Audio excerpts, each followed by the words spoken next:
Le fait de prévenir, d'expliquer, parce qu'en fait cette hystérosalpingographie, on va t'injecter un liquide dans les trompes pour voir si tes trompes sont bien perméables ou si elles sont bouchées. Mais l'intensité du jet est telle que parfois ça les débouche si elles sont légèrement bouchées. Donc c'est pour te dire qu'il y a une véritable intensité et pour ça, on va te prendre dans des positions juste inimaginables, parce que c'est une radio, ça se fait avec un gynécologue et un radiologue et on te met dans les positions inimaginables pour prendre les clichés, envoyer le liquide et cetera. Mais rien que ça, enfin j'ai trouvé ça hyper traumatisant, quoi. Mais en termes d'intégrité. Ah beh, totalement, totalement et alors en plus quand tu as le bonheur de travailler dans des cliniques, universitaires, tu as toute la promo qui débarque, hein. Je te dis pas le nombre de fois où j'ai eu, toute la promo estudiantine, enfin voilà.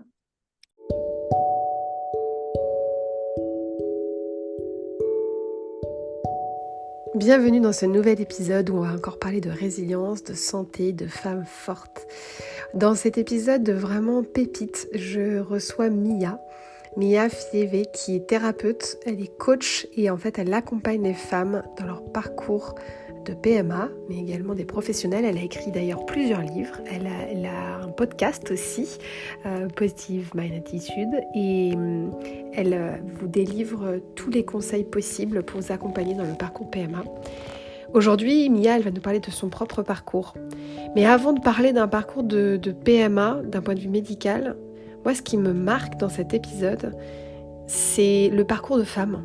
Ce que ça veut dire dans son corps et dans sa vie de vivre un tel parcours. On en a un petit peu parlé avec Célina dans le précédent épisode, mais là, on l'aborde d'une autre manière avec aussi un regard un peu médical. De ce que ça veut dire aussi en termes de, parfois, de violence gynécologique, d'abnégation, de relation à l'autre, quand en fait avoir un rapport avec son conjoint est observé par la médecine et la charge mentale et l'investissement psychologique que ça demande. Moi, c'est un épisode qui m'a énormément bouleversée, touchée, parce que dans cet épisode, c'est comme s'il y avait un peu toutes les femmes qui sont passées sur ce podcast, ou en tout cas énormément de femmes, parce qu'elle s'est accrochée à son projet, mais quelle douleur et quel parcours. Merci Mia pour cet épisode extrêmement fort. Merci pour ta force. Merci aussi de faire partie du board de Wounded Woman pour nous éclairer sur le sujet de PMA. Je vous souhaite un très bel épisode en compagnie de la super et incroyable Mia Fievé.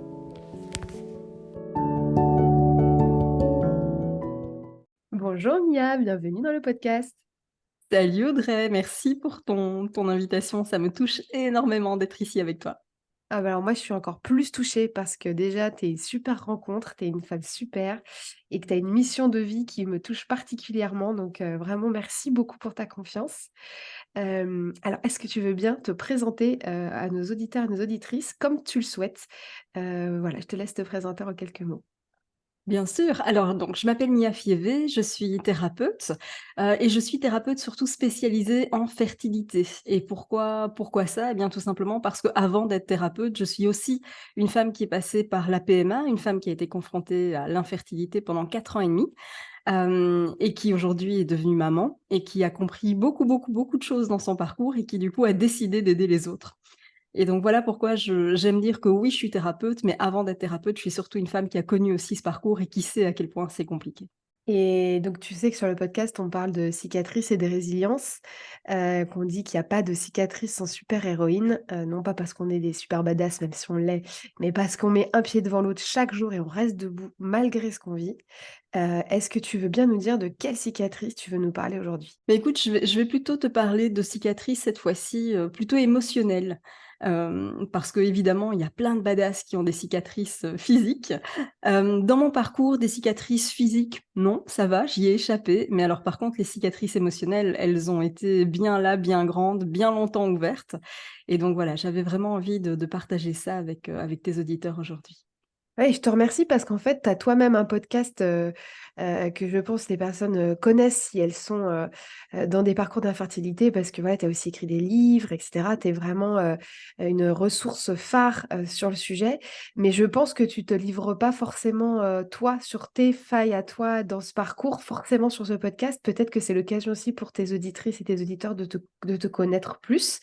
Je pense que c'est aussi une grande marque de courage, donc je te remercie beaucoup parce que c'est des moments qui sont pas évidents. Est-ce que tu veux bien un petit peu nous dire un peu comment ça a commencé pour toi ce parcours du combattant et puis, bah, finalement comment ces cicatrices sont apparues? Alors bien sûr, ça a commencé de manière hyper classique, j'ai envie de te dire, rien de rien de bien, particulier dans le sens où j'étais en couple, déjà bien posé depuis un moment. J'avais, d'abord priorisé, le fait d'avoir un travail, voilà, un démarrage de carrière, hein, que ce soit bien lancé. J'avais attendu d'avoir, ma maison et cetera, tu vois? Donc vraiment tout bien dans les clous, j'ai envie de dire, un parcours hyper classique et puis là, je on prend la décision avec mon chéri et donc finalement, donc j'arrête la contraception et là, ça a été le début des ennuis. Pourquoi? Parce que j'ai pris la contraception très, très jeune, bien avant l'âge d'avoir des rapports sexuels.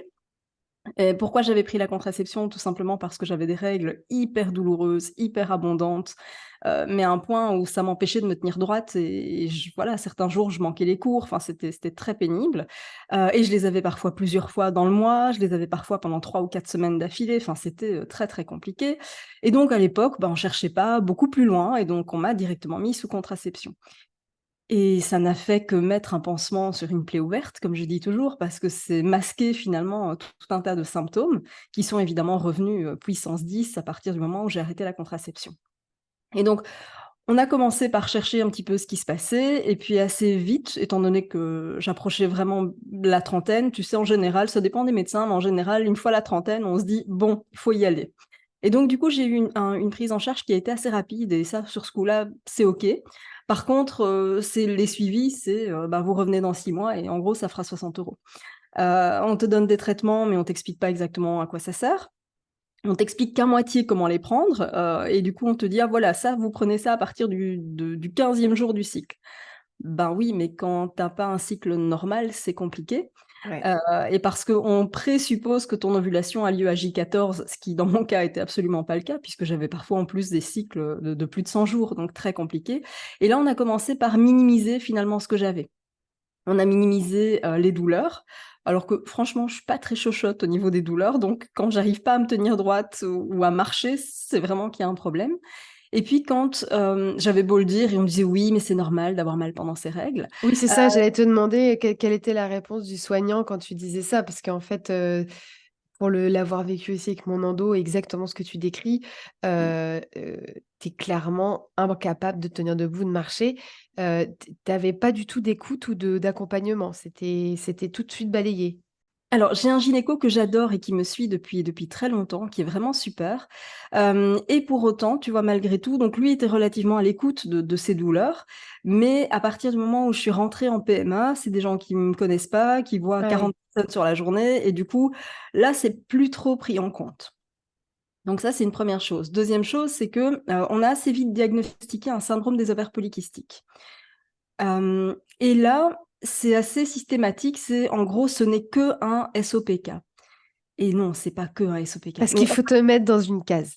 évidemment, il faut mettre dans une case. Mais là, on va te dire: «Oui, mais bon, ça n'empêche pas la grossesse». Je suis moyennement d'accord sur le sujet. Oui, effectivement, on peut être enceinte avec un SOPK, bien évidemment, tout comme on peut être enceinte avec de l'endométriose, bien évidemment, mais enfin, ça complique quand même vachement le parcours.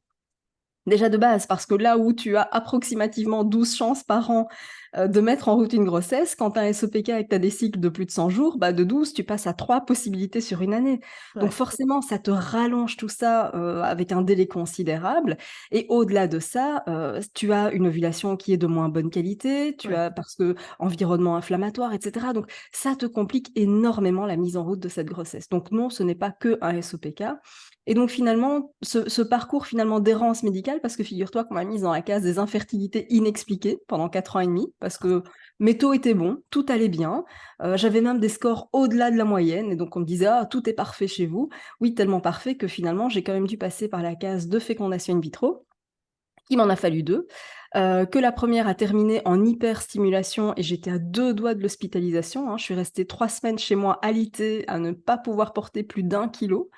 Et on me disait: «Mais tout va bien, tout va bien, tout va très bien, vous avez des super scores». Oui, mais j'étais quand même confrontée à l'infertilité et ça a duré pendant 4 ans et demi.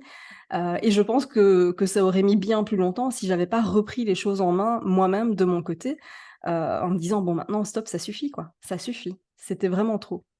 Parce qu'en fait, finalement alors c'est pour que les auditeurs ou les auditrices, soit qui sont pas entrés encore ou qui ne sont pas dedans mais s'intéressent au sujet, en gros, quand tu rentres dans ces parcours, c'est hyper médicalisé. Mais j'ai l'impression que c'est aussi pas du tout pluridisciplinaire. Enfin, en tout cas, dans certains centres, j'imagine. Parce que j'ai l'impression qu'on te parle pas d'ostéopathie, qu'on ne parle pas de kiné, qu'on ne parle pas de disciplines holistiques qui peuvent aussi t'aider, même qui peuvent t'aider dans tes douleurs.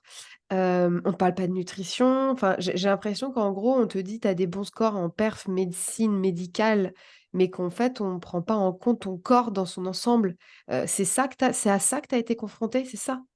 Alors clairement à ça, il y a bien d'autres choses. Alors déjà, je vais faire une petite précision parce que donc moi, je suis déjà thérapeute depuis une dizaine d'années Ouais. et sur cette dizaine d'années spécialisée en infertilité. Et donc sur cette dizaine d'années, j'ai quand même vu une énorme évolution dans le bon sens quand même. Et ça, je veux le préciser, c'est qu'on s'ouvre de plus en plus, même au niveau médical, à des méthodes. J'ai pas envie de dire alternatives parce que pour moi, c'est pas du tout une alternative, mais plutôt complémentaires. Ouais, D'accord? Donc intégrative en fait. intégratif, totalement. Donc voilà, ça dépend des centres, ça dépend des médecins, mais quand même, voilà, ça bouge un petit peu. Mais effectivement, moi je te parle de ça il y a 15 ans, quand je suis en tout cas rentrée dans ce parcours, et donc il y a 15 ans, on ne te parlait pas de tout ça, on ne parlait pas d'infertilité sur les réseaux, il n'y avait pas de tuto pour savoir comment il faut se faire ses injections, etc. Tout ça, ça n'existait pas. Et donc aujourd'hui, ça avance et on a encore beaucoup de chemin à faire. Mais oui, c'est hyper médicalisé. Tu passes d'examen en examen, les délais d'attente sont énormissimes. Tu dois te caler sur le jour de ton cycle. Mais ça, c'est OK quand tu as un cycle approximativement régulier. Quand tu as des cycles qui peuvent faire plus de 100 jours, va savoir quand est-ce que ton premier jour de cycle va démarrer. Et alors, du coup, tu attends le premier jour pour prendre rendez-vous, mais sur ce délai-là, bah, évidemment, tu as 3 jours pour faire les examens, caler un rendez-vous, bah, toutes les places sont prises. Et donc, tu passes de mois en mois, et en fait, ça recommence, si tu veux, à chaque fois, c'est hyper compliqué. Les examens certains en tout cas sont douloureux, mais on ne te l'explique pas. Tu dois prendre énormément de traitements, mais on ne t'explique pas les effets secondaires. Et donc, c'est Heu, pas évident, tu sais pas vers qui te tourner. En fait, tu es complètement perdu dans ce parcours. Et oui, il y a tout un tas d'analyses, des échographies, des prises de sang à n'en plus finir, des hystérosalpingographies, enfin voilà, hein, vraiment la totale. Mais finalement, malgré tout ça, je trouve que les analyses sont encore trop superficielles. Parce que, si tu veux, c'est un peu comme si on essayait de construire un immeuble sans avoir vérifié les fondations au départ. ouais, Oui, on vérifie la base, on va vérifier par prise de sang, ton taux d'œstrogène, ta progestérone, etc. Mais ça va pas beaucoup plus loin finalement. On vérifie un peu la thyroïde, bien sûr, mais et encore, on vérifie qu'une partie des hormones thyroïdiennes et pas la totale, et on peut avoir certaines hormones qui sont dans les clous, alors que pourtant le fonctionnement de la thyroïde ou d'autres choses n'est pas ouais, optimal. Et parce qu'on absolument. n'a pas vérifié le reste, si tu veux. On est resté vraiment en superficie. Et donc, en fait, au final, on essaye de construire quelque chose, mais ça s'écroule derrière. Mmh. Et le taux de, comment dire, de D'échec? réussite, oui, le taux d'échec est très important, le taux de réussite est très faible, malheureusement. On peut faire mieux, on pourrait faire largement mieux. J'ai juste, excuse-moi, c'est que c'est un hasard étrange, ou heureux. Hier soir, j'ai rencontré, enfin, c'était un événement sur, la santé, c'était la projection du documentaire Un berceau vide sur le deuil périnatal et il y avait une kiné-ostéo qui était là, qui a fait un prélèvement de ovocytaire, qui avait fait un parcours de FIV aussi et cetera et en fait, elle me dit: «Mais attends, j'ai été dans j'ai fait 2 fois différentes. Une fois, on m'a complètement anesthésiée, l'autre fois, non» et elle m'a dit: «J'ai cru que j'allais mourir tellement c'était douloureux» et elle m'a dit: «Tout le parcours est d'une violence». Alors elle, c'est récent, hein, ça date là de il y a quelques années. Elle me dit: «Le parcours est d'une violence. Comment on peut s'imaginer que des femmes qui sont censées préparer leur corps à avoir des enfants, donc ont besoin d'ocytocine, qui ont besoin d'être dans de la douceur, comment on peut imaginer que ces femmes, en vivant ces parcours-là très médicalisés et violents, c'est-à-dire, comme tu dis, des actes douloureux qui sont pas prévenus, des anesthésies qui sont pas bien faites et des gestes, bah, c'est limite des fois des violences obstétricales. Elle me dit: «Comment tu veux qu'il y ait des pourcentages de réussite et que ça prenne?» En fait, elle me dit: «C'est pas possible, enfin, on n'est pas des juments, quoi», donc et encore, tu vois, les animaux doivent être préservés aussi, mais je veux dire, je découvre, en fait, qu'on accompagne les femmes de manière médicale, c'est bien, mais qu'en fait, il y a beaucoup de dégâts qui sont faits et que tu multiplies les potentielles chances d'échec dans des parcours qui sont déjà hyper durs et qu'en fait, tu mets les femmes face à une double peine. Est-ce que c'est ce que tu as ressenti, toi? Moi, je l'ai vraiment découvert avec ton témoignage quand on a préparé et aussi avec ce témoignage que j'ai eu hier. Alors totalement, totalement parce que, bah, de nouveau, on n'explique pas et j'ai envie de dire que d'un côté, je jette pas la pierre non plus au corps médical parce que très sincèrement, quand je vois ça devient une usine, quand je vois Oui, le c'est nombre ça. de Ouais, ouais. patients que les médecins doivent enchaîner par jour. On était 40 le matin dans la salle d'attente à se suivre à la queue leu leu et à rentrer. C'est un peu comme à la piscine, tu sais? Tu avais 3, 4, 5 portes de cabine comme ça et Ah puis ouais. on enchaîne et les consultations, un jour, je me plaignais de ça à mon mari et puis lui, il me dit: «Oui, mais c'est peut-être le contexte, tu as l'impression que le temps que c'est beaucoup trop court, mais c'est peut-être parce que tu es stressé et cetera» et je me suis dit: «Oui, c'est pas faux, je vais mesurer le timing, juste pour avoir une petite idée finalement de combien de temps je passe réellement chez le médecin» et figure-toi que alors échographie vaginale incluse, ma visite médicale a duré 3 minutes et 15 secondes. Oh la vache. Voilà, donc tu as pas le temps de poser tes questions. Je ressortais de là hyper frustrée et à côté de ça, en plus, tu as une forme d'infantilisation énormissime, des personnes. Alors tous évidemment ne sont pas comme ça. Je tiens à préciser qu'il y a aussi des perles, hein, vraiment, il y a du personnel médical qui est juste extraordinaire. Mais c'est vrai qu'on est encore confronté beaucoup trop souvent à du personnel qui pour lui, c'est normal et donc du coup, n'explique pas et quand on explique ou quand on pose trop de questions, on leur dit: «Ah mais vous cherchez trop à chercher la petite bête, arrêtez, prenez ce qu'on vous dit». En gros, c'est ça. Ou alors, on a parfois des personnes qui disent: «Non, alors ici le médecin c'est moi et les prescriptions c'est moi». Ça peut aller jusque-là aussi, où on a vraiment une forme d'infantilisation et je suis pas d'accord avec ça, parce que mon corps, mes choix et ça, c'est vraiment quelque chose que je veux transmettre aux femmes que j'accompagne. Bien sûr qu'on va suivre les recommandations médicales, mais certainement pas à l'aveugle. On va comprendre ce qu'on fait à notre corps, pourquoi on le fait, et cetera, parce que c'est comme ça qu'on va travailler main dans la main et c'est comme ça qu'on va multiplier les taux de réussite, évidemment. Parce que évidemment, de notre propre chef, il y a énormément de choses qu'on peut mettre en place pour augmenter drastiquement les chances de réussite et sans ça, c'est compliqué et cette infantilisation, pour moi, c'est non, quoi, c'est hors de question. Ouais, j'ai espoir que les nouveaux médecins, seront différents et plus ouverts et comme toi, moi aussi, je travaille avec des pros qui sont extraordinaires. Donc faut une chance que tout ça change un peu et donc du coup, tu te retrouves, toi, dans cet environnement, bah, pas du tout, propice à la nidification, n'est-ce pas? Comment ça se passe pour toi et à quel moment enfin et comment tu te sens psychologiquement, en fait, dans cette période-là? Alors, comment je me sens, c'est très difficile parce qu'en fait, on a l'impression que, ça concerne qu'une partie de notre vie, mais en réalité, l'infertilité, elle a des répercussions sur tous les domaines de vie. Pourquoi? Déjà parce que tu es confronté aux remarques maladroites de tout le monde autour de toi. Des proches et des beaucoup moins proches qui se permettent en fait beaucoup de choses. On te demande en permanence: «Ah, vous avez des enfants?» alors une fois, 2 fois, OK, mais quand c'est, 15 fois par semaine, ça devient compliqué. Quand, on te demande, si tu as perdu le mode d'emploi, ben, ça fait mal. Parce que toi, tu Oh! sais par quoi tu passes, tu vois? Donc, les touches d'humour qui en fait sont hyper, hyper maladroites, hyper violentes quelque part, tu vois? Bah, c'est difficile à gérer, bien sûr. Donc ça, c'est que pour cette partie-là. Et puis à côté de ça, tu as aussi le fait de devoir combiner, la PMA et ces rendez-vous quand même qui sont énormissimes, imprévisibles et cetera, avec ta vie professionnelle et c'est pas simple à gérer. Alors bien sûr, au niveau de la France en tout cas et même en Belgique, je veux dire qu'on a des autorisations d'absence et donc la question ne se pose pas, mais malgré tout, tu dois quand même avertir ton patron quand tu en as un. Moi, j'en avais pas, mais j'avais des clients et quand la fois où je me suis retrouvée en arrêt pendant 3 semaines, alors que c'était pas du tout au programme, mais j'ai été vraiment, alitée 3 semaines et j'ai dû, en plus de ça et en plus de l'échec que je venais d'encaisser parce que la fécondation in vitro n'avait pas fonctionné, je devais gérer le mécontentement des clients. Je devais gérer les annulations et cetera depuis mon lit. Enfin, c'est un stress énorme qu'on se remet en plus, alors que si j'avais été informée, bah, ça aurait pu se passer un peu autrement. J'aurais géré mon agenda autrement.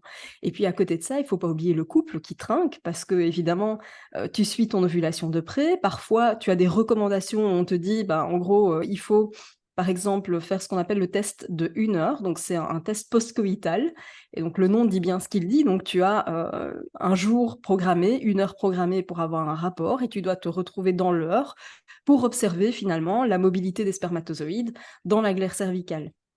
Alors moi, ça s'est passé avec mon gynéco à moi et franchement, je l'adore. Il est topissime. Et donc, on a beaucoup rigolé et ça s'est vraiment très bien passé. Il nous a filé le microscope. Enfin, ça s'est terminé en partie de fou rire. Mais si je l'avais pas vécu comme ça aurait pu être hyper, hyper compliqué, évidemment. Donc, tu Non, imagines un petit peu le contexte. tu peux, pour les personnes, encore une fois, qui connaissent pas ces parcours, bon, déjà, tu as les piqûres à faire, tu as les rendez-vous Oui. à. Il faut se rendre compte, c'est des parcours que moi, je trouve monstrueusement compliqués. Enfin, j'ai une admiration profonde pour les femmes qui sont dans ces parcours et j'en connais aujourd'hui et voilà, j'ai une admiration profonde pour vous. Euh, il y a toutes les piqûres à faire, il y a les rendez-vous. Il y a là tous les impacts que tu viens de citer.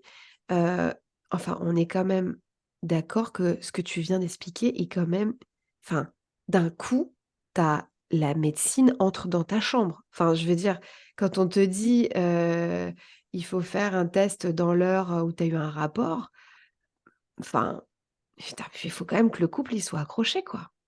Ah, je pense que si tu survis à ça, on est bon, hein. Je pense que nous, ça fait plus de 20 ans qu'on est ensemble et franchement, je sais pourquoi. Je Ouais. crois qu'une fois que tu es passé par là, tu vois, j'ai pas envie de dire que plus rien ne peut t'arriver, c'est pas vrai, mais tu vois ce que je veux dire? Ça te renforce terriblement. Alors, c'est où ça te brise, ou ça te renforce, tu vois? C'est où tu craques en cours de route parce que c'est trop, parce qu'il faut aussi qu'on soit, j'ai envie de dire, presque au diapason dans le couple. C'est pas toujours évident non plus.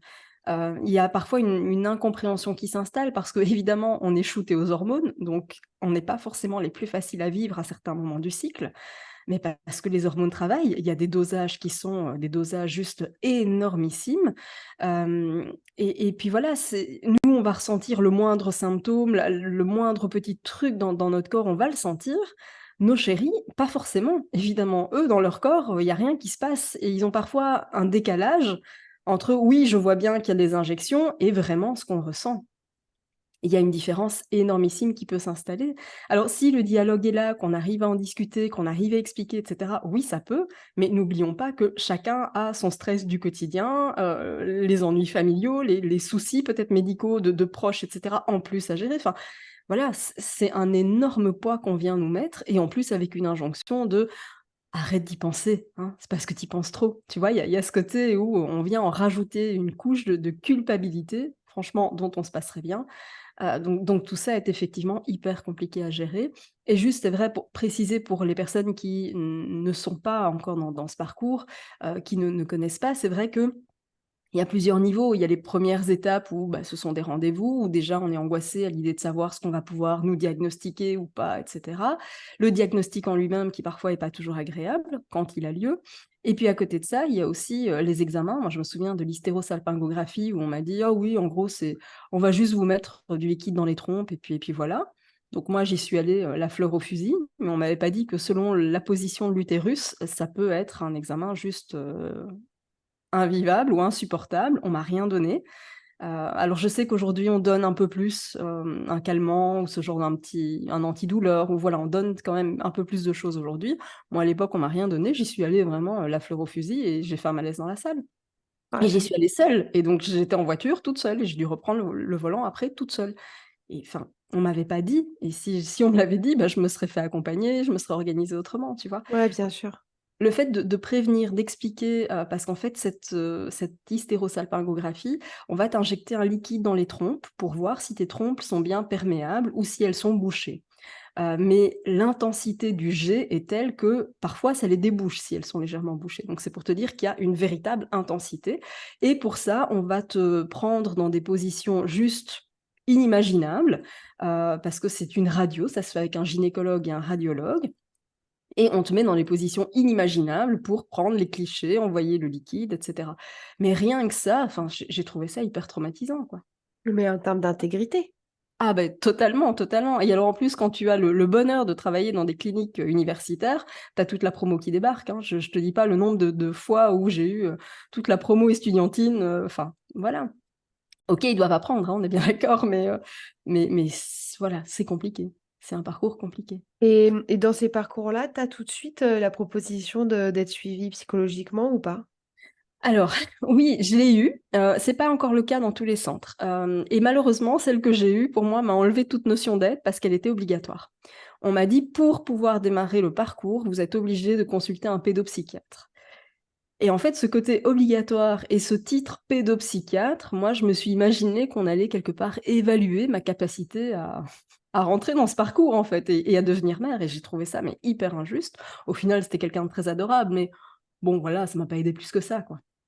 Et Ah c'est oui. malheureusement le retour que j'ai aussi, des gens qui suivent. Alors, encore une fois, hein, il y a des psys qui sont adorables, et cetera, mais ça n'apporte pas une aide, extraordinaire non plus. En fait, il y a pas la j'imagine que c'est tu vas nous en parler, que c'est ce que tu fais aujourd'hui, mais il y a pas, cette explication de qu'est-ce que c'est le parcours? Voilà ce Non, que vous allez vivre. Voilà, c'est dur. Vous allez vivre des choses qui sont physiquement douloureuses, psychologiquement difficiles.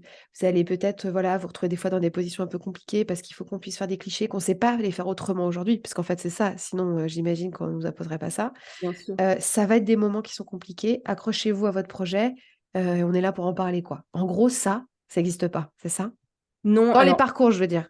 dans les parcours classiques, non. Alors certains centres le proposent bien sûr, hein, il y a parfois un suivi, je voudrais pas généraliser à 100 bien Non, non, évidemment, non, mais en plus, c'est pour pas faut mais pas faire peur aux femmes qui vont aller dans ces parcours, mais ce que je veux dire, c'est que plus tu es préparé à ce qui existe et ce que toi, tu peux aussi mettre en place par toi-même, plus tu y vas armé, en fait et moins tu fais confiance en te disant: «Bah, le parcours existe, je suis le parcours». Sauf que si le parcours, il est plein de trous, tu tombes au premier quoi. Donc voilà, c'est pour ça que je te pose cette question.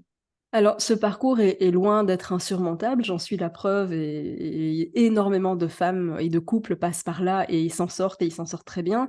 Mais avec combien de cicatrices invisibles? La question, elle est là, et c'est qu'en étant préparé, en expliquant aux gens que oui, une hystéro, selon le positionnement de l'utérus, ça peut être douloureux. Ça peut très bien se passer, mais ça peut aussi être douloureux. Oui, quand on fait une FIV, il y a des risques. Oui, on peut avoir une hyperstimulation. C'est pas systématique, mais ça peut arriver. Le fait de préparer les gens finalement, beh, quand ça t'arrive déjà, tu es beaucoup plus alerte à repérer ce qui ne va pas et à tirer la sonnette d'alarme, parce qu'une hyperstimulation peut se retrouver en soins intensifs. Enfin, je veux dire, c'est pas rien. On peut avoir une torsion de l'ovaire, on peut avoir des Tu insuffisances rénales, on tu peux peut expliquer aller loin. tu peux nous expliquer l'hyperstimulation pour ceux qui connaissent pas? Oui, bien sûr. Alors, en fait, pour une fécondation in vitro, l'idée, c'est qu'on va injecter des hormones, en nombre pour pouvoir avoir plusieurs follicules, d'accord? Puisque on va venir ponctionner les ovocytes qui sont contenus dans ces follicules, d'accord? Mais la PMA, de manière générale, l'idée, c'est de récupérer suffisamment d'ovocytes que pour pouvoir faire plusieurs tentatives.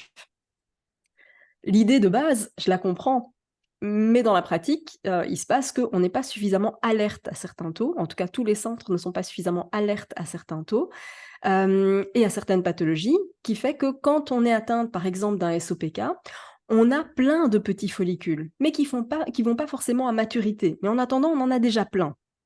Quand on les stimule, on en a encore beaucoup plus.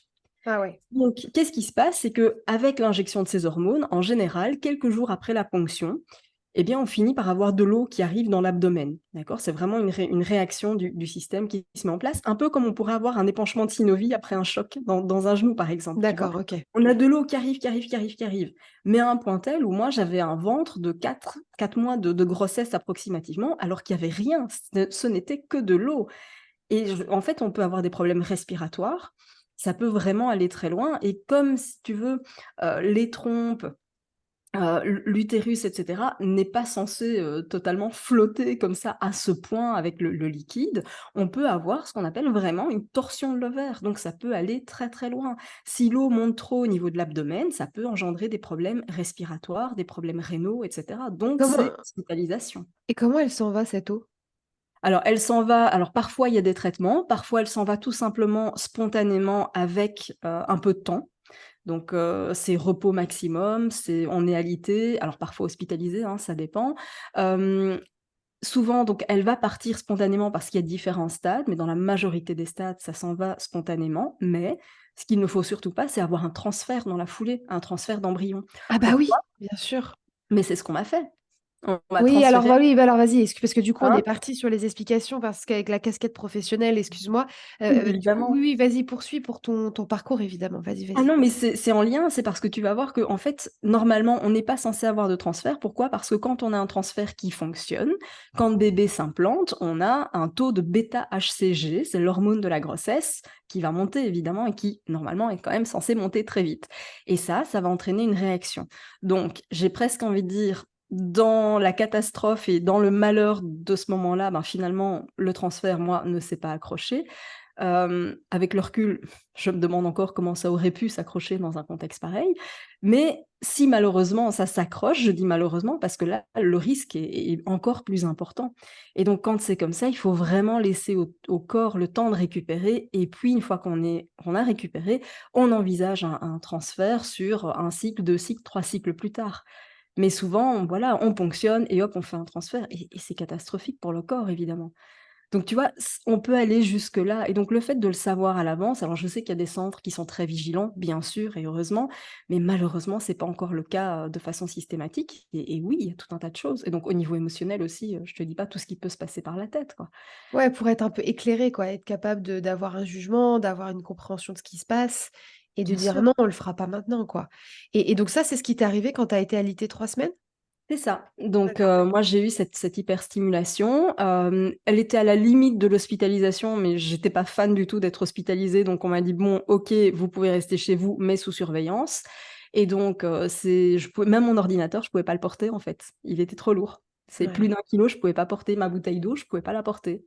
Elle Ouais, devait bah, bien être à sûr, bien sûr. moitié pour pouvoir voilà et donc ça a été compliqué et puis évidemment à la suite de ça, tu apprends que malgré le transfert, bah, c'est négatif donc tu es déjà pas bien physiquement, tu es pas bien Ah. émotionnellement et en plus tu dois encaisser un échec dans la foulée. Enfin c'est terrible, à vivre.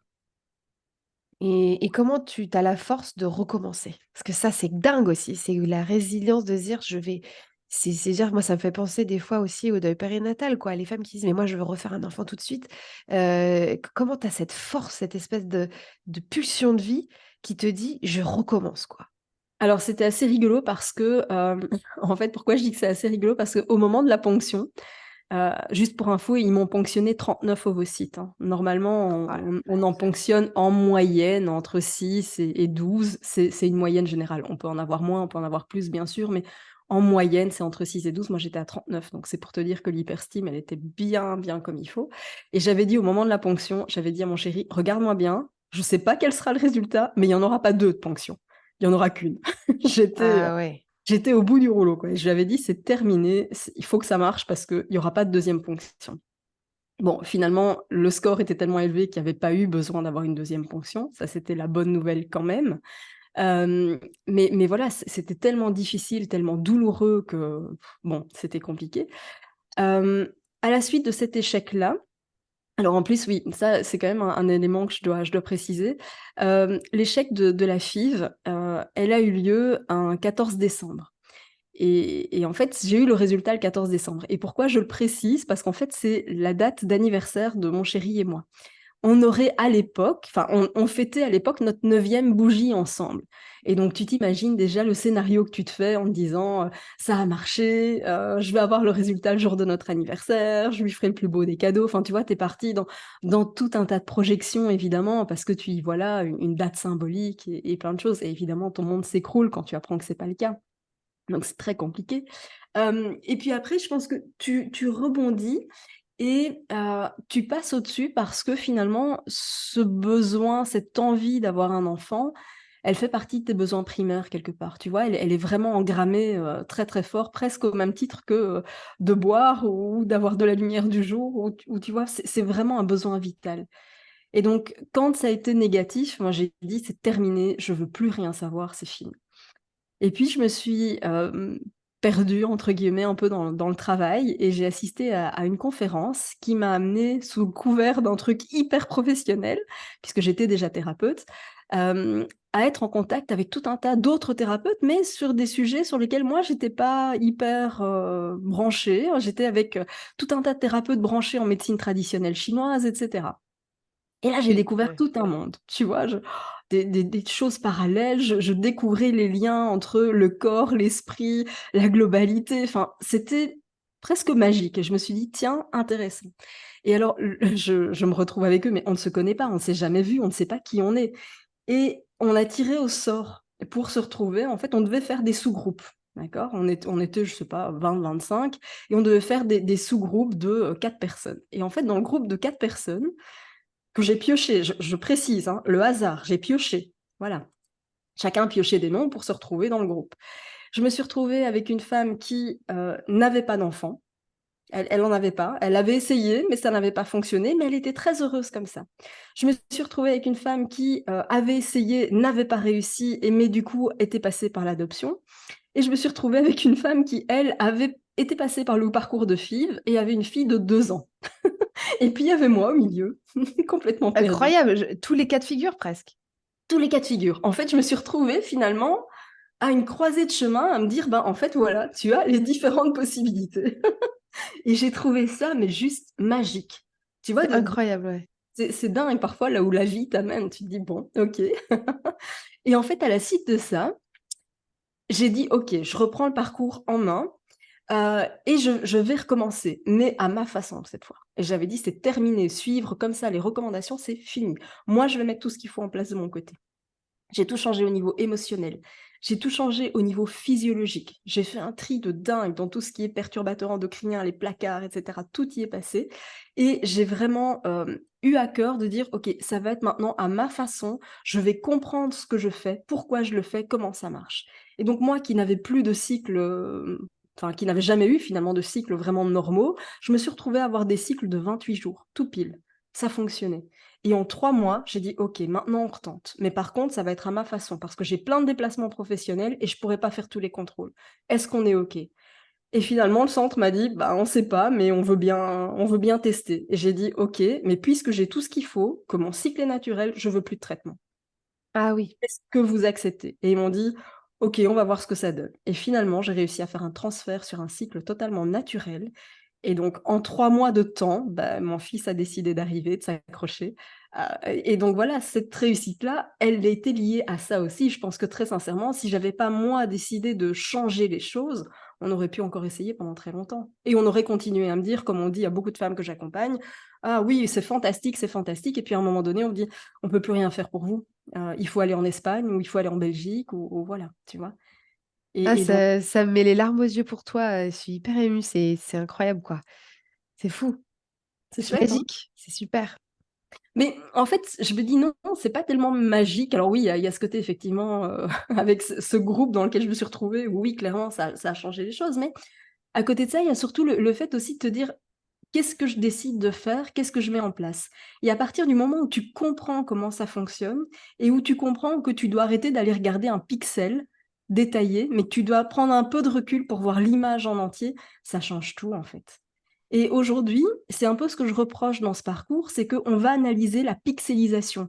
Et c'est super, on en a besoin, mais il faut pas perdre de vue l'image globale de la Ouais, mais personne. quand je dis que c'est magique, c'est plutôt le corps humain, en fait. Ah oui, complètement. Que ton corps, avec ce que tu as mis en place, elle a dit, OK, moi, c'est bon, j'ai des cycles normaux. Vas-y, vas-y. C'est Et bon. que ça marche, tu vois. Oui. C'est incroyable.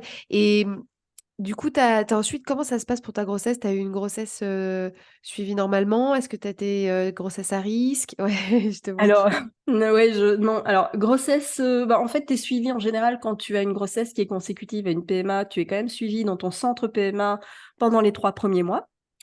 Ah oui, c'est vrai que j'ai pas précisé, mais moi, mon centre PMA était à 1h30 de route.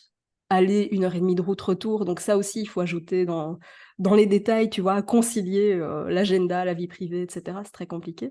Donc moi, au niveau de la grossesse, j'ai eu un suivi des 3 premiers mois par ma PMA, mon centre PMA, mais en parallèle, comme j'ai un super gynéco, il me faisait mon suivi déjà avec lui. Et heureusement d'ailleurs, parce que je me suis chopé une grippe carabinée en démarrage de grossesse. Ah. Et la fièvre peut être, moi qui ne suis jamais, jamais, jamais malade, eh bien, évidemment, le système immunitaire est un peu chamboulé avec la grossesse.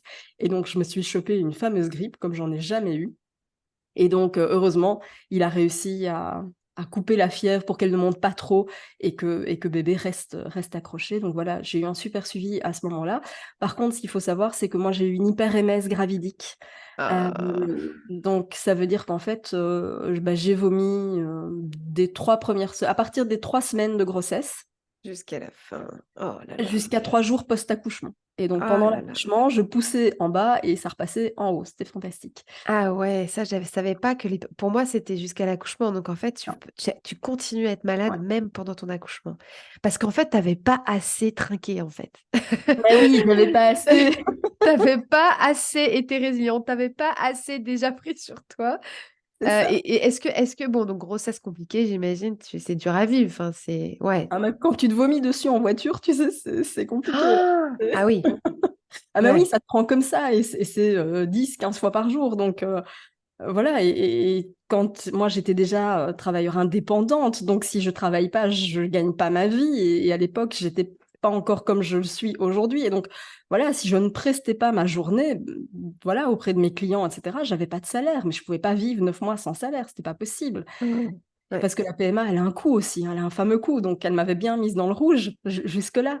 Et donc, je pouvais pas m'arrêter complètement de travailler. Alors, je me suis arrêtée à un moment parce que j'en pouvais plus, c'était plus possible, hein, je vomissais toute la journée. Donc, les trajets en voiture, tout ça, j'avais des déplacements à l'époque en plus dans toute la France. Donc, tu peux imaginer, la France, elle est grande, quand c'est en voiture, quand c'est en train, quand c'est en avion, et que tu te vomis dessus, c'est compliqué. Donc. Redis-nous, tu es dans quelle région? Alors, moi, je suis en Belgique. Et à Ah oui, l'époque, c'est ça, t'es en Belgique. Oui, oui, ouais, je c'est suis en ça. Belgique. Ouais, oui. Et à l'époque, je travaillais vraiment sur toute la France. Et Ouais. donc, j'avais énormément de déplacements. Et donc, voilà, tu te vomis dessus en plein milieu. Enfin, Et c'est... ça, c'est pareil, tu vois. Vous n'êtes pas malade, vous êtes enceinte. Alors attendez, je vais vous mettre une paire de claques. Ne bougez pas. La grossesse Euh, n'est pas une maladie. mais moi, j'aime bien rappeler que non, mais en fait, c'est pas je suis enceinte, c'est pas ça, c'est je fabrique un être humain. Donc à partir du moment où mon corps est en train de fabriquer un autre être humain, tout est possible. Ça peut être nickel, ça peut être hyper douloureux, ça peut être hyper dur, parce qu'en fait, mon être vivant, mon corps fabrique un autre être vivant, et je pense qu'à partir de ce moment-là, taisez-vous. C'est hyper intéressant, et en fait, surtout, je me dis, mais t'as tellement eu du mal à avoir ce bébé qui est là, t'es enceinte et tu peux même pas profiter de ta grossesse. Donc, c'est quoi ce karma? Tu dû être un peu en colère, non? Comment tu l'as vécu psychologiquement? Ou tu t'es accroché à te dire, il va arriver, il va arriver, il va Oui, arriver. je me suis accrochée à ça en fait. J'ai pas pensé au karma ou à quoi que ce soit. Je me suis dit, il est là, c'est le principal. Et j'attendais qu'une chose, c'était qu'il soit là. C'était pour moi le principal, que lui soit bien, qu'il soit en bonne santé. Enfin voilà, j'ai eu 15 jours de repos, tu vois, à partir de mon 6e mois, entre 6 mois et 6 mois et demi, plus ou moins, j'ai eu 15 jours d'accalmie. Et donc, j'ai eu un faux espoir en me disant, ça y est, c'est bon, ça passe. Et ben non, c'est revenu, c'est revenu encore plus fort après. Mais visiblement, alors, il n'y a pas encore, évidemment, d'études qui le Oui, j'allais te démontrent, demander, justement. Ouais, ouais. mais il semblerait quand même que c'est en lien avec la thyroïde. Tu vois, on voit quand même que les femmes qui ont des hyper-MS gravidiques ont une thyroïde qui fait des siennes, quelque part, tu vois, mais on D'accord, n'investit d'accord. pas encore assez sur ce terrain-là. D'accord, ouais, j'allais te demander si tu savais, toi, parce que tu avais déjà fait plein d'examens pour ton parcours de PMA, est-ce que tu savais pourquoi tu avais cette hypermérèse Non, gravidique? Ok. non, non, on te dit c'est la faute à pas de chance, mais Et j'y alors crois pas. attends, parce qu'on le dit pas aussi, mais donc t'es malade, c'est insupportable, c'est carrément handicapant parce que tu te vomis dessus et tout, enfin l'enfer. Ça a un coût financier, puisque Oh. voilà. Mais il y a autre chose, c'est que tu as dû perdre du poids. Alors, j'ai eu de la chance dans mon malheur, c'est que bizarrement, j'ai pas perdu de poids. Bon, après, je mangeais toute la journée parce que dès que tu as l'estomac vide, c'est encore pire. Donc, j'ai pas perdu de poids, je pense, parce que je mangeais tellement pour compenser, parce qu'il y a rien D'accord. qui restait en fait, tu Bah vois. oui, Donc, oui, bien sûr. Non, mais parce que ça t'affaiblit. C'est ça que je veux dire, c'est qu'en ah plus, du coup, oui, tu arrives à l'accouchement, tu es affaibli. Enfin, c'est une question bizarre, mais est-ce que quand même ton accouchement, t'en gardes un bon souvenir ou vraiment c'était vraiment trop compliqué pour toi? Ouais, pas du tout. Ouais, bah Alors, ouais. pourquoi pas du tout? Parce que, et vraiment, si c'était à refaire, je ne le referais plus du tout, mais du tout de cette façon-là. Euh, Quand j'ai accouché, donc la possibilité était d'accoucher, j'ai envie de dire, par voie basse, d'accord? J'aime pas utiliser le mot naturellement parce que pour moi, Oui, même oui, c'est... oui, voix basse, ouais, ouais, bien sûr. Voilà, donc j'ai accouché par voie basse, donc jusque-là, on va dire tout va bien, mais mon gynéco me dit, écoute, t'es quand même assez fine, ton fils, il est grand, il est très grand. Il me dit, je crains qu'il ne passe plus, parce que s'il passe les 4 kilos, il passera plus, et ce sera une césarienne. Et comme il avait quelques jours de retard, il me dit, écoute, on va devoir provoquer. Et moi, à l'époque, je fais confiance parce que Ah, je t'as lui ai eu un fait ça. déclenchement en plus. Oh mon Donc, Dieu. je l'ai eu un déclenchement. Et au moment où on me donne le cachet, on me dit, mais madame, vous allez pouvoir dormir tranquille. Ça commencera demain vers 7 heures du matin. Eh bien, je pense à peu près 20 minutes après Oh avoir fait le non. cachet, les contractions ont commencé. Et donc, Oh j'ai eu là un là. accouchement qui a duré 17 heures. Alors, j'ai conscience que c'est beaucoup et pas beaucoup, hein. Il y a des femmes Oui, qui accouchent oui. bien plus longtemps. Donc voilà, un accouchement de 17 heures, mais surtout avec une phase d'expulsion qui a duré 1h30, alors que Ah normalement, ouais. le délai maximum, c'est 30 minutes. Oui. Et puis surtout, on m'a proposé la péri. Et donc, moi, à l'époque, j'ai dit, bah oui, la péridurale, j'en pouvais plus, quoi. J'étais tellement au bout que, t'imagines, 9 mois comme ça, Mais voilà, non, mais bien sûr. j'avais l'énergie d'une loutre, quoi, tu sais. J'étais complètement dans les L'énergie chaussettes. d'une loutre. Et donc, je me dis, bon, ok, va pour la péri. Attends, Et une du loutre, coup, c'est très énergique. c'est vrai.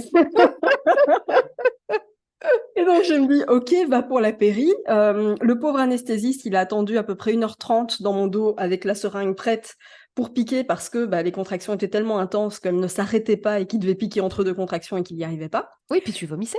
Enfin, Et je vomissais. Et donc, à un moment donné, il réussit quand même à la faire, mais je pense que du coup, il y a eu une fraction de millimètre qui n'a pas été au bon endroit. Et en fait, la péridurale n'a pas fonctionné. Donc, j'ai ma jambe droite qui a fait un gros dodo. Mais l'utérus et mon vagin, pas du tout. Et donc, mon mari a passé 17 heures à tenir ma jambe parce qu'elle ne tenait pas dans les étriers. mais non, mais pardon, en fait, tu dis ça en rigolant, donc je ris, mais c'est Et atroce. oui. Bon, oh non, mais mon Dieu, quoi, c'est pas possible. Ah non, mais on en garde un souvenir. Enfin voilà, on se marre rien que d'en parler parce que bon, voilà, Et puis je vois tellement cette jambe endormie qui Ah tient mais c'est pas, ça, elle tient pas. alors que t'as mal. Non, mais Et mon t'en peux Dieu. plus, tu vois, t'en peux plus. On te dit, mais poussez, mais oui, mais j'en peux plus. Et J'ai plus donc, de force. et donc tu penses que c'est, enfin, du coup, le fait que tu aies eu cette expulsion longue aussi, tu penses que c'est ça aussi, c'est qu'en fait, tu avais tellement de douleur, tu étais tellement épuisée, tu penses que du coup, c'est ça aussi qui a fait que c'était si long? Oui, mais je suis convaincue que tu n'arrives pas avec les mêmes ressources. Moi, je suis arrivée à l'hôpital déjà complètement liquéfiée de tellement je vomissais à longueur de journée. Déjà que les dernières semaines, tu dors plus très bien. Ouais. Donc j'avais une carence en termes de sommeil qui était énormissime, donc l'énergie déjà elle n'est pas là. Ton corps a besoin d'énormément d'énergie puisqu'il termine de fabriquer l'être humain, donc forcément c'est beaucoup. Euh, alors j'ai pas pris énormément, mais par contre tout était dans le ventre, j'arrivais plus à marcher. Et en fait tout commence à dysfonctionner un peu, tu vois. C'était Bah pas oui. un peu alors je vais pas dire 9 mois parce que réellement c'est plus long que ça évidemment. Mais c'était pas quelques jours avant terme, on était déjà passé le terme. Donc, tu sais, déjà, en temps normal, quand tu arrives au terme, t'es contente quand l'accouchement se met en route, mais alors quand en plus, tu as déjà passé le terme, c'est Et alors long. attends, là, du coup, j'ai une question que j'ai jamais pensé, mais est-ce que dans ton cas, tu penses que tu aurais pu demander une césarienne programmée? Alors, je sais pas. Je ne me suis jamais posé la Non, question. non, mais pas d'un point de vue staff médical qui l'autorise, parce que ça, c'est encore une autre question. Mais toi, dans ton ressenti, dans ton vécu, est-ce que ça aurait été plus confortable pour toi une césarienne programmée? Je me suis jamais posé la question et en fait, je crois que j'aurais eu peur, entre guillemets, de l'incision, tu Du vois. bloc, ouais, ok. Non, mais Voilà, c'est du intéressant bloc parce que opératoire. il y a pas de j'ai l'impression que dans ton cas, il y a dans ces cas-là, parce qu'il y en a plein qui vivent ça aussi, malheureusement, il y a pas de bonne solution. C'est ça que tu veux dire aussi, Ouais, peut-être? totalement. Et puis parce que t'es pas informé, on t'a pas préparé à tout ça en amont. Parce que Oh voilà, là moi, on m'a dit on va déclencher, bah oui, mais je savais pas ce que c'était. Je rappelle que l'accouchement, c'était il y a 10 ans. Donc, encore une fois, il y avait beaucoup moins de communication à ce sujet-là qu'aujourd'hui, évidemment. Donc, pour moi, si on me dit on va déclencher, bah oui, mais je ne savais pas que ça accentuait les contractions. Franchement, aujourd'hui, j'aurais juste dit non, on va encore attendre quelques jours. Point. ouais, ouais. Il n'est pas en souffrance, tout va bien, on peut me mettre sous monito H24 s'il faut, ça, il n'y a pas de souci, mais déclencher, non. S'il n'est pas en Oui, souffrance, et puis c'est ça. Et puis comme le risque, c'était une macrosomie, si jamais ça se présentait au moment où tu rentrais en travail, tu aurais proposé la césar, tu serais allé tranquillement, césar programmé, et voilà. Ouais. totalement. Et m'expliquer aussi le pourquoi du comment, tu vois, à l'époque, pour moi, la césarienne, c'était vraiment une difficulté, quoi, hein. Oui, Donc, une mise en danger de la vie. Enfin, voilà, ouais, ouais. exactement, tu vois. Mm. Donc, ça, c'était pour moi quelque chose d'important. Et puis aussi, ce qu'il faut savoir, c'est comment que, au moment où il y a eu l'accouchement, Enfin, c'était évidemment hyper compliqué. On est à bout, on n'en peut plus. Et puis là, bah, c'est l'épisio. Et, Oh, putain. et on m'en parle pas, hein. Et puis mon gyné qui coupe comme ça en une fois, je gueule, il me dit: «Ah, t'as senti?» Bah oui, j'ai senti, évidemment que j'ai senti. Enfin voilà, C'est- Oh. j'ai mal de partout, mais voilà, oups, bon, ok. Il me recoue, bon, voilà, on est à vif, on est sur tout ça. Et puis là, j'ai aussi eu un geste qu'aujourd'hui, je sais, mais à l'époque, je ne savais pas. C'est vraiment un geste de violence obstétricale, puisque j'ai eu l'expulsion du placenta, tu vois, donc j'ai eu Me dis pas que t'as eu l'expression abdominale. si, si, j'ai Oh une là personne là. vraiment assise, tu sais, presque en Amazone par-dessus, en train de me pousser pour faire sortir le placenta, qui, il est vrai, était un peu mis un peu en portefeuille, comme ça, tu vois, tout plié. Mais c'est terrible à vivre, quoi, vraiment. Et le Alors, lendemain, et en plus, parce que ça aussi, hein, tu sais, quand tu es hospitalisé, bon, c'est que 2 jours, mais on vient à 5 heures du matin, on vient à 7 heures, et puis moi, je continue à vomir, et puis on me dit: «Oh, mais vous avez une petite mine, enfin, tu sais, allez, madame, il faut vous lever, hein.» T'as l'impression qu'on. attendez. Oh, C'est pardon. ça. Je viens ici, je vais te vomir dans les chaussures, toi. Tu Non, sais, mais attends, on va prendre du recul 30 secondes parce que moi, je suis. Enfin, tu vois, ton parcours, il est pas. Enfin, il est pas unique en fait. Il y a d'autres femmes qui vivent ça. bien sûr. Putain, mais t'as fait 2 FIV, t'as fait un parcours PMA, du combattant, t'as eu une hypermérèse gravidique toute ta grossesse, jusqu'à ton postpartum. Tu fais 1 heure, tu t'es déclenché. Donc, toutes celles qui sont déclenchées savent. Avec en plus risque, hein, il y a le déclenchement, il y a des risques de césarienne, des risques de complications graves. On a fait un épisode avec Céline, qui est consultante en lactation, qui a fait 10 ans de réanéonate. Elle a eu un déclenchement, elle a failli avoir une implosion de l'utérus. Donc, c'est un déclenchement, c'est pas anodin. Pareil, c'était il y a 15 ans, mais quand même. Ensuite, tu as une épisio qui n'est pas annoncée, non anesthésiée, t'as pas de péri. Euh, mais attends, mais t'es une warrior, quoi. Non, mais attends, c'est incroyable. Comment tu te sens, toi, en chambre, je dirais, est-ce que tu arrives quand même à te dire, ah, mon bébé est là, j'ai accouché, même si tu es encore Oui, malade? Est-ce que tu oui. commences, voilà, est-ce que tu commences à te mettre dans ton postpartum, même si tu vomis encore? Est-ce que tu arrives à atterrir un peu quand même? Alors, j'ai du mal à atterrir parce que c'est rigolo, hein, mais tu vois, malgré tout le parcours, les remarques maladroites, tu t'en prends encore plein la tronche. C'est que je venais d'accoucher et des gens qui venaient me voir me disaient: «Alors, et le deuxième, tu t'y mets quand?» Et je vomissais encore mes tripes, quoi. Donc, c'était vraiment un truc où tu dis: «Mais les mecs, je viens d'accoucher, vous n'avez pas idée de par quoi je suis passée. Je vais peut-être pas remettre le couvert tout de suite, quoi.» Enfin, c'était voilà. Ce que j'ai trouvé très dur, c'était les réveils intempestifs, tu vois, où tu es censé récupérer, te remettre, et en fait, bah non, c'est juste une catastrophe, tu es Ouais, épuisé. Et là, en fait, j'avais décidé d'allaiter. Voilà, je m'étais dit que je voulais tenter l'expérience de l'allaitement. Et en fait, ce qu'on n'a pas vu, c'est que, évidemment, la phase d'expulsion ayant duré très longtemps, mon fils est resté bloqué au niveau de la mâchoire. Mais visuellement, ça ne se voyait pas. Et donc, l'allaitement était hyper compliqué. Mais tout d'accord. le monde me disait: «Mais madame, allez, tu vois, tout le monde y va, les sages-femmes, les machins, vas-y qu'on te prend les seins, on te le met mieux, on te le pousse, et machin.» Et en fait, bah non, mon fils aurait juste pas pu téter correctement, vu que sa mâchoire était bloquée, mais ça ne se voyait pas. Et donc, D'accord. heureusement, de nouveau, j'ai eu une lueur de prise de conscience, où je me suis dit: «Je vais pas en rester là.» Je suis quand même allée chez l'ostéo, malheureusement un peu tard, parce que bah, l'allaitement ne s'est pas lancé correctement, donc j'ai pas su allaiter très longtemps. Mais l'ostéo a décoincé la mâchoire de mon fils, mais voilà, elle était coincée, mais le médical ne l'avait pas vue. Tu n'as pas pu allaiter longtemps. Ah oui, Pas oui, tu tout à n'as fait, non, oui, non, oui, non, non, tu as bien dit: «Je sûr. n'ai pas su Oui, allaiter longtemps». oui, oui, Mais c'est hyper important ça, tu vois? Ah, tellement. c'est pas à toi que je vais l'apprendre, mais il c'est tellement indépendant de la volonté de la femme. Il y a son corps, il y a la manière dont le bébé tète et stimule ou non, aussi l'allaitement Exactement. et donc c'est tu n'as pas pu, c'est pas pareil. Oui, et tu Hem, vois, ça a des conséquences finalement sur plein de choses. Alors oui, heureusement, c'est ça que j'allais te demander. tu Comment tu l'as vois? vécu toi, le fait que tu voulais allaiter et que ça a été compliqué? Comment tu l'as vécu? J'étais soulagée, en fait, D'accord. soulagée. Alors j'aurais rêvé, je pense, d'un allaitement, tu sais, où tout se passe Ouais, bien et où tu peux allaiter, et cetera, mais j'étais tellement épuisée par tout ce que ouais, j'avais traversé, non pas depuis 9 mois, mais finalement depuis 9 mois plus 4 ans et demi de parcours, ouais, ouais, très que juste, très juste. tu Ouais, vois? ouais. Tu avais J'avais le droit de plein de dormir la nuit et de faire tes siestes tranquilles pendant que quelqu'un donnait le biberon. On est voilà. d'accord? Tu vois, il y a un moment où je me disais: «Non, non, là, il faut qu'on partage plus» et c'était une façon de partager un peu plus. Parce que nous, à l'époque, le congé, comment dire? Du conjoint, Paternité. c'était ouais, congé de paternité, c'était que 3 jours. Ouais, ah oui. 3 jours et mon chéri n'a pas pu les prendre. Il l'a pris au moment de la maternité, mais après moi je me suis retrouvée ici à la maison, seule avec mon fils. J'avais personne.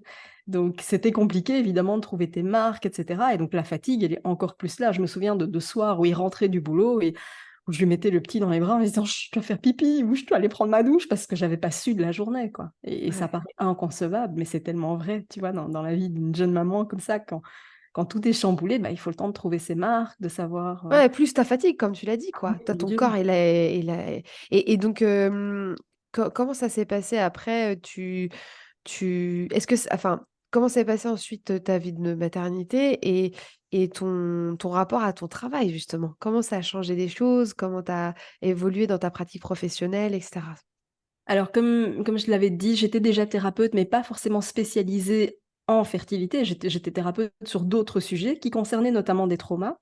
Hem et en fait, pendant ma grossesse, je me suis dit: «Mais c'est pas possible que tout ce que j'ai vécu, je le garde pour moi», en fait. Je me suis dit: «Il y a tellement de femmes qui vivent ça, il faut absolument les aider et leur partager ce que j'ai vécu» et mes prises de conscience qui m'ont amenée finalement à y arriver et je sais que ces prises de conscience, si j'avais mis tout ça en place plus tôt, je sais aussi que j'aurais pas dû attendre 4 ans et demi et donc j'avais envie de les aider en disant: OK, parfois, il y a des pathologies pour lesquelles la PMA est évidemment indispensable.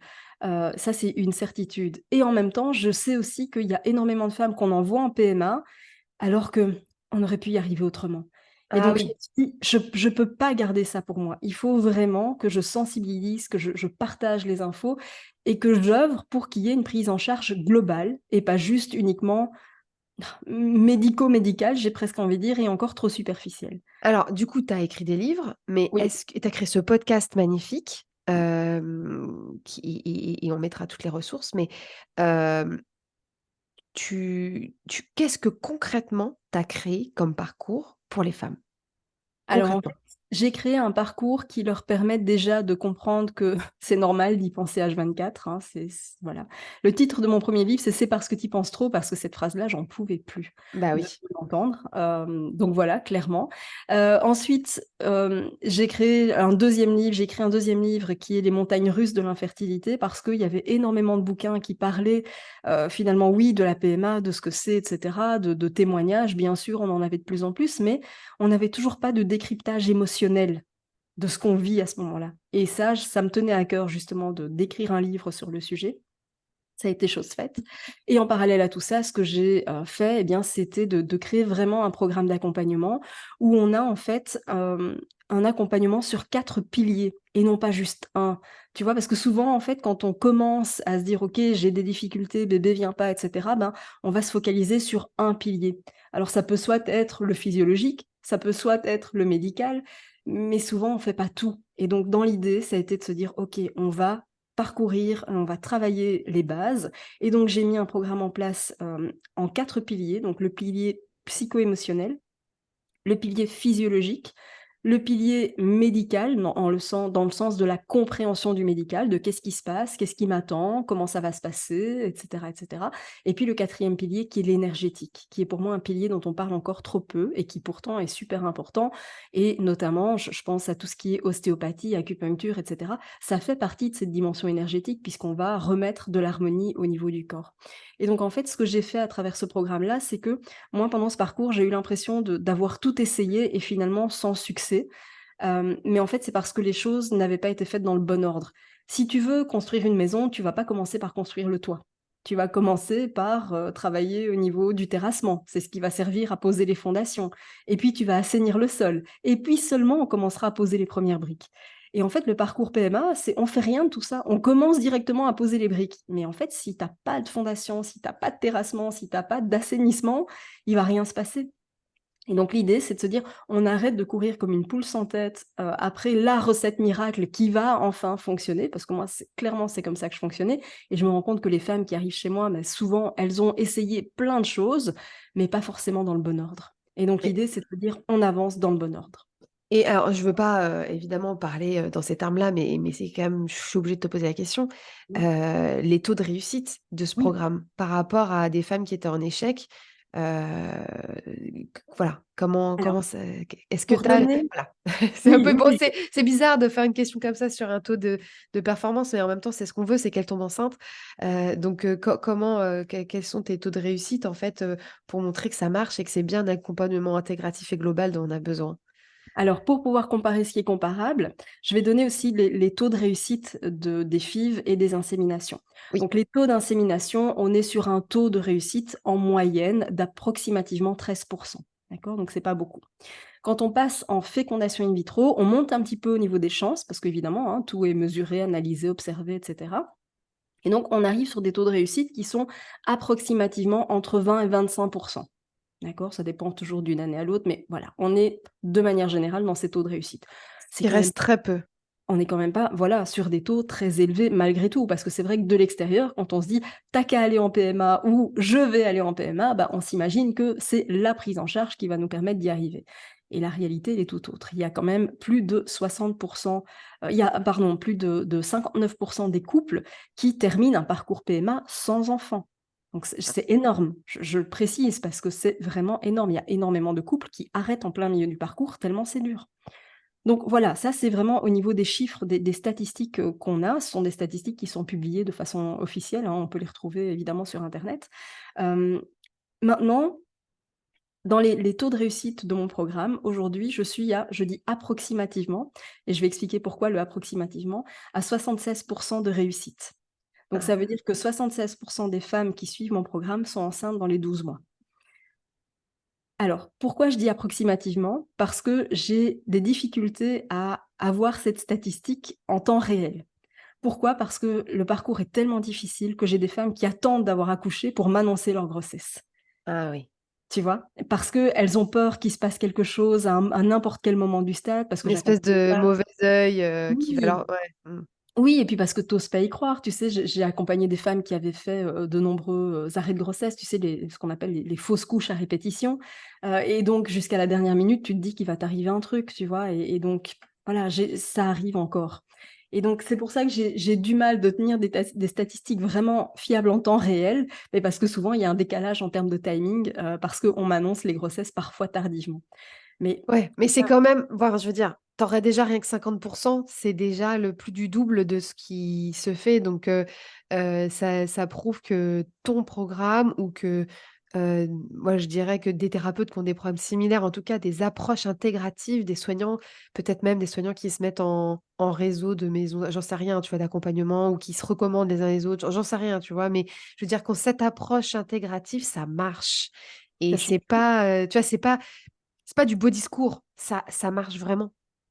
Alors ça marche vraiment, et puis surtout, en fait, c'est on arrête de mettre des pansements sur des plaies ouvertes. On avance sur des solutions qui sont durables. Pourquoi je dis ça? Parce que même quand la PMA marche du premier coup, on se dit: «C'est fantastique, c'est merveilleux, bébé est là, voilà, c'est le rêve, mission accomplie». Mais en fait, pas forcément. Pourquoi je dis pas forcément? Parce qu'en fait, souvent, on a mis des pansements sur des plaies ouvertes. C'est-à-dire que on a parfois diagnostiqué, parfois pas, certaines pathologies, mais on les a pas guéries, on ne les a pas soignées. On a pallié à un dysfonctionnement, Ah mais oui, oui, on a on n'a aidé pas la femme, oui, résolu. oui, on a aidé la femme à et son corps à créer un enfant et pour autant, elle a peut-être une pathologie. Oui, parce que pour revenir, toi, finalement, as-tu un SOPK? Oui Alors ou oui, non? alors Oui, je ne l'ai tu plus aujourd'hui. Je l'ai eu, j'ai été diagnostiquée. Aujourd'hui, on n'en trouve plus aucune trace, d'accord du tout. et OK, L'endométriose, on me l'a diagnostiquée après la naissance de mon fils. d'accord. Que tu avais déjà? Je l'avais, et je pense l'avoir depuis l'adolescence. Mais comme on a tellement banalisé, ben, à l'époque, ça ne se faisait pas, hein, j'ai largement plus de 40 ans, donc à l'époque, tu sais, quand Ouais j'étais début adolescente, on ne cherchait pas l'endométriose. On n'en parlait pas. et je voulais te demander aussi, du coup, par rapport à ta cicatrice émotionnelle, est-ce que, tu as travaillé dessus avant de te spécialiser pour accompagner les femmes? Est-ce que c'est un travail finalement que tu fais en fond et que tu feras toute ta vie? C'est quoi ton rapport à ces cicatrices-là pour toi? Alors aujourd'hui, je pense elles sont travaillées. Elles sont travaillées, elles sont tout à fait OK. Ça reste des cicatrices qui sont là, mais avec lesquelles je me sens OK, tu vois? Hem, j'ai décidé, je pense que c'est un peu, alors je ne veux pas dire une chose naturelle chez moi, mais en fait, quand il y a une difficulté, je pars du principe que tu as le choix. C'est soit tu laisses la difficulté te mettre à terre, soit tu dis, OK, qu'est-ce que je construis avec ça, tu vois? Et en fait, je pars du principe qu'il y a toujours moyen de construire quelque chose. Et je le répète en permanence, et je le dis aussi aux femmes que j'accompagne, si j'avais pas vécu ce parcours, je ne serais pas la maman que je suis devenue aujourd'hui par rapport à mon fils, tu vois? Je crois que j'aurais pas on s'est posé des questions que les autres couples ne se posent pas forcément quand on a des enfants qui arrivent facilement, et c'est tant mieux évidemment pour certains. Mais je pense aussi que tout ce par quoi on est passé nous a forgés, nous a renforcés, nous a soudés et nous a permis de nous poser les bonnes questions. Ça nous a permis d'avoir le temps d'observer comment faisaient les autres. Est-ce qu'on était d'accord, pas d'accord avec ça? Est-ce qu'on avait envie de reproduire ces schémas éducatifs? Ou Oui. pas, et cetera, tu vois? Et donc, je reste convaincue que tout ce qu'on a traversé, ça nous a aidés quelque part d'une manière ou d'une autre. Et donc ça a toujours été ma philosophie, tu vois? C'est de te dire: «OK, la difficulté, elle est là, la vie, elle est pas toute belle, elle est pas toute rose. Elle est fantastique, mais la vie, elle va te mettre plein de cailloux sur ton chemin et après, c'est à toi de voir de ce que tu décides de faire de ces cailloux». Et on a décidé d'en faire des ponts, et on a décidé d'arrêter de se les prendre comme ça et d'essayer de les esquiver. On s'est dit: «OK, les cailloux, ils sont là, on va faire avec, on va construire quelque chose de joli avec, et si en plus ça peut servir aux autres, eh bien, c'est la cerise sur le gâteau», tu vois? Ah, c'est une belle philosophie, franchement merci pour l'image. Est-ce que je peux quand même oser te demander, Ouais. tu pas essayé d'avoir un autre enfant? Alors non, et en fait, c'est une décision, qui était prise depuis longtemps. Au tout début, on s'était dit: «Oui, un, 2, on verra bien». Puis finalement, pendant le parcours, on s'est dit: «Non, un, ce sera bien». Le parcours a fait, l'accouchement a fait, la grossesse a fait que je m'étais dit: «Non, un seul, c'est bien», voilà. Et on a un petit garçon qui est juste fantastique et qui est en même temps diagnostiqué hyperactif au potentiel et qui nous demande beaucoup, beaucoup, beaucoup d'énergie, d'investissement en temps, et cetera. Et donc voilà, on a pris la décision d'en avoir un seul et de pouvoir lui apporter tout ce qui était possible de lui apporter, plutôt que d'en avoir un deuxième et de se dire: «Oh là là, il va falloir gérer, prioriser, et cetera». On n'avait pas envie, donc Ouais, voilà. ouais, non, naturellement après un parcours très compliqué, donc c'est aussi pour ça, voilà, ça aurait pu être le cas, mais nous on a des amis, Ah mais et j'ai encore là le cas en ce moment. J'accompagne quelqu'un qui était, une femme qui était un couple qui était en PMA, et puis finalement, bah, on a tellement bien travaillé que la grossesse est arrivée totalement spontanément. Il n'y a pas eu c'est besoin de la génial. PMA. Oui, Et mais quand même, ça veut dire que ton approche est quand même essentielle, tu vois? ah oui, bien sûr, mais pourquoi? Parce que encore une fois, ça a rien de magique, ça a rien d'ésotérique, c'est qu'on va faire en sorte qu'il y ait un alignement de planètes. Je Ouais. veux dire, une Non, non, grossesse. mais oui, oui, Tu vois, ça c'est demande énormément de ressources et en fait, on est toutes très inégales, par rapport à ça. Parce que quand on a des dysfonctionnements hormonaux, chez certains, ça va se porter sur des troubles sur d'autres organes, et pour d'autres, bah, ça va se porter sur la fertilité. Et donc, bah, voilà, le fait de pallier à ces dysfonctionnements hormonaux, l'infertilité, c'est quoi? C'est ça, c'est l'expression d'un dysfonctionnement hormonal. À partir du moment où on le comprend, mais ça change tout, on sait sur quoi agir et on met d'autres choses en place, tu vois? hem, je voudrais te poser une question avant de te poser les questions de la fin d'épisode. Hem, Tu vois, moi j'ai une endométriose et quand, je pense que je l'ai toujours su parce que ma mère avait une endo, que j'avais comme toi des règles, ultra douloureuses, je ratais des cours, on devait venir me chercher, je pouvais plus marcher et cetera. Hem, Quand j'ai fait enfin le diagnostic, hem, il y a quand même eu vous aurez peut-être jamais d'enfant, on peut pas savoir parce que c'est dépendant, c'est femme dépendant. Qu'est-ce que tu donnes c'est pour les questions conseils, qu'est-ce que tu donnes comme conseil à une femme à qui on dit ça? Quelle que soit la raison de potentielle infertilité, parce qu'après il faut quand même rentrer et dire à ton conjoint: «Je suis potentiellement, incapable d'avoir des enfants», en fait. C'est-à-dire que, est-ce qu'il va me quitter? C'est quand même ça, qui se passe. Hem, Qu'est-ce que tu conseilles à ces femmes de faire? Voilà, qu'est-ce que tu leur conseilles? Une seule chose, c'est d'accepter le diagnostic et de refuser le verdict. Ah, c'est beau ça. Ça OK. veut dire quoi? Ça veut dire que, OK, il y a un diagnostic qui est là, qui est posé, il y a un dysfonctionnement hormonal, il y a une endométriose, il y a une pathologie. OK, ça, c'est médical, c'est statistique, c'est factuel, c'est analytique, et ça, d'accord, évidemment qu'on va pas, comment dire? Oui, on le renie pas, il est là. Voilà, Ouais, ouais. on va pas renier, c'est là. Mais par contre, pour le verdict, je suis pas d'accord parce que on peut aller voir d'autres spécialistes qui vont nous tenir un discours totalement différent. Médecin ou pas médecin, peu importe qui il y a dans la blouse blanche, n'oublions jamais que ce sont des êtres humains avec des biais cognitifs, des êtres humains avec X, Y expérience, et que ben, peut-être que leur expérience à eux, elle se limite à ça. Mais peut-être que l'expérience d'autres professionnels sera un peu plus large et qui diront oui, ok, statistiquement, il y a X chances que, mais bon, après, on ne sait jamais. Et en fait, je pars de ce principe-là, personne n'a de boule de cristal et personne ne peut vous dire ce qu'il en est. Je croise tellement, tellement de couples à qui on a dit ça ne marchera pas et pour qui ça a finalement marché et même parfois totalement spontanément, que voilà, arrêtons de croire ça. Enfin, je veux dire, personne n'a... Et à l'inverse, c'est vrai aussi. Un médecin qui va vous promettre la grossesse, n'y croyez pas non plus. On peut Oui. promettre de faire tout ce qu'il faut pour, mais personne ne peut promettre de grossesse parce que ce n'est pas éthique. J'ai malheureusement, dans mon expérience, vécu énormément de situations où on a dit aux nanas, mais ça va se passer très très bien, et j'en fais partie, vous avez des taux qui sont au-delà de la moyenne. Oui, bah, si c'était ça, ça aurait fonctionné.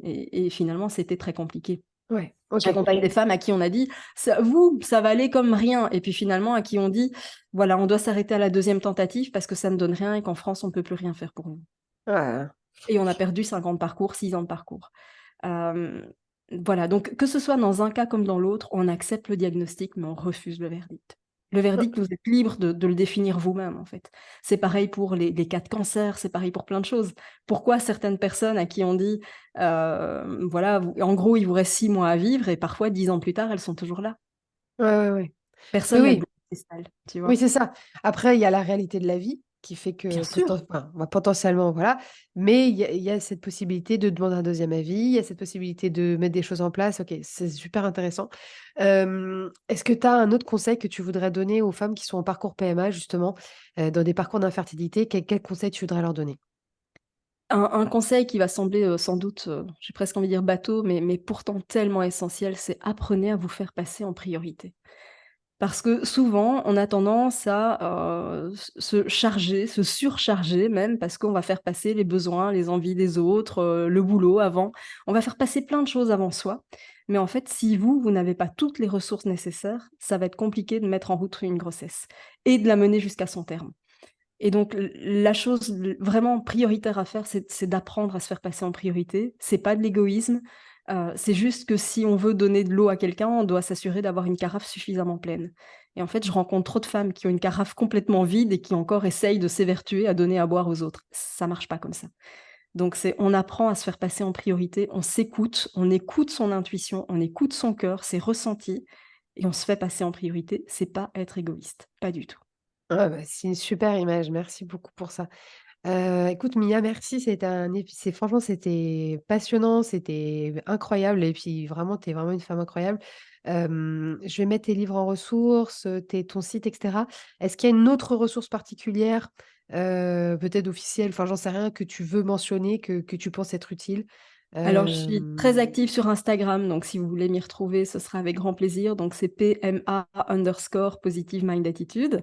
Et puis mon site internet, bien sûr, où il y a énormément d'articles, il y a plein de choses que vous pouvez aller lire et qui vous en apprendront énormément, en plus du podcast, bien sûr. oui, de ton podcast Positive Attitude et des livres. Et sinon, non, je pensais, tu sais, une association ou enfin, tu vois, une autre ressource que tes ressources que je vais mettre en ressources d'épisode. Est-ce qu'il y a autre chose que tu peux recommander? Voilà. Alors moi, je suis très branchée médecine fonctionnelle, hein. C'est une médecine qui est véritablement intégrative, donc en complément de tout ce que vous pouvez faire, oui, allez voir aussi des médecins fonctionnels, des médecins intégratifs, ça change tout, ça change OK, tout. je suis bien d'accord. Eh bah, écoute, merci Mia, c'était incroyable, merci, et puis, bah, voilà, allez suivre le travail de Mia. Si vous n'êtes pas concerné par la PMA, mais que des proches le sont, envoyez-leur en ressources tout le travail de Mia et puis voilà, puis allez envoyer à Mia, plein de bonnes ondes sous le post de cet épisode que vous pouvez retrouver sur Instagram et LinkedIn et sur notre site internet, mais surtout sur les réseaux sociaux pour aller, soutenir et remercier Mia pour son travail et lui poser des questions aussi si vous êtes dans ces parcours-là ou que des proches le sont. Voilà. Donc merci Mia, très belle journée à toi et puis on se dit à Merci, très vite. merci à toi, à très bientôt. Merci Mia pour cet épisode, merci à vous de l'avoir écouté jusqu'au bout. Je pense qu'il est très clair que si vous avez une femme en parcours PMA autour de vous, il faut absolument lui envoyer cet épisode. Merci pour toute votre énergie, vos commentaires, vos avis sous les posts LinkedIn et Instagram de cet épisode que vous retrouvez dans les ressources et descriptions. Merci aussi pour vos étoiles et vos commentaires sur vos plateformes d'écoute. Le podcast aujourd'hui est une activité bénévole que je fais au sein de Wounded Woman et donc toute votre aide m'est hyper précieuse pour faire connaître notre podcast et surtout le parcours de chaque femme qui passe ici. Merci beaucoup et si vous avez besoin d'une lingerie post-opératoire, rendez-vous sur le site woundedwoman.fr. On se retrouve de l'autre côté.